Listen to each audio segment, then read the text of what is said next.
مساء الخير عليكم يا حبايبي، عاملين ايه؟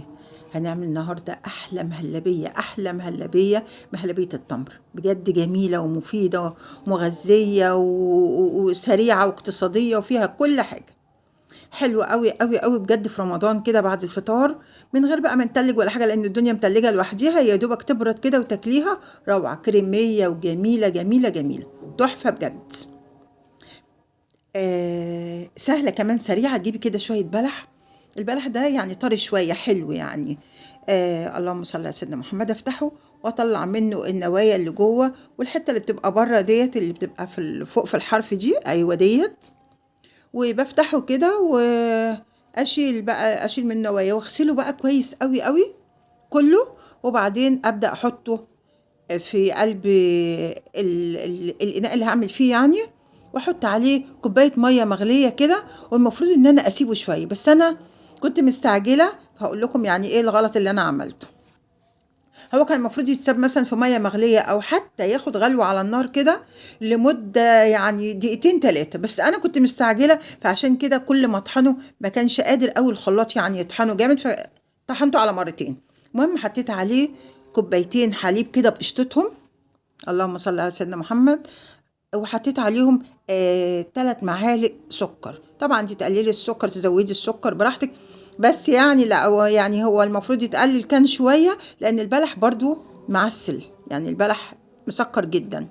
المهم ضربتهم كده، فعلشان انا ما صبرتش عليهم فكانوا ناشفين شويه. انا عايزه البلح ده وعايزه احطه جوه يعني التمر دوت الفاضل ده انا احطه جوه هحطه جوه المهلبيه بقى وانا بعملها. بس الاول قلت اضربه تاني شويه كده، احط له شويه لبن صغيرين واضربه شويه كمان لانه كبير شويه. يعني انا عايزاه احطه جوه المهلبيه، بس عايزاه يبقى ناعم شويه عن كده. بس الحته دي معلش قطعت مني. المهم ضربته تاني شويه وحطيته بالبواقي بتاعته. حطيت عليه نص معلقه من الزبده كده. ممكن تحطي زبده، ممكن تستغني عنها لو عندك مثلا حته قشطه او حاجه. بعد ما غلي بقى كويس قوي، نزلت عليه بمعلقتين من النشا. سهل قوي زي ما انتم ما شفتوا، كان بيتدلدق مني مش عارفه ليه. سهل قوي، الطريقه سهله زي ما انتم شايفين كده، بجد جميل، طعمها خرافه، وطبعا مغذيه جدا لو اطفال هياكلوها ولو كبار. يعني مغذيه جدا وجميله وسهله زي ما انتم شفتوا كده. اللهم صل على سيدنا محمد. ما تنسوش اللايك يا حبايبي. شايفين تقلت اهي، بس انا لازم اسيبها تغلي علشان اتاكد ان النشا استوت.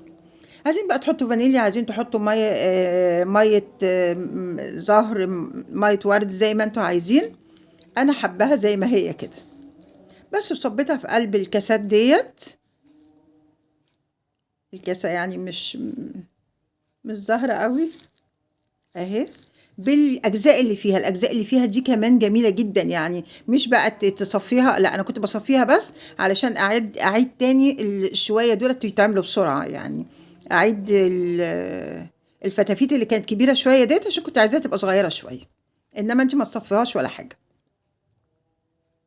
اللهم صل على سيدنا محمد. زي ما انتوا شايفين كده، سبتها بقى تهدى شويه صغيره، وبعدين زينتها كده بواحدة من عين الجمل وشوية زبيب، وخلاص على كده. حاجة تحفة وسريعة وسهلة. ايه رأيكم بقى؟ متنسوش اللايك وتعليقاتكم الحلوة، وتصبحوا على ألف خير، ونتقابل في طبق تاني بإذن الله.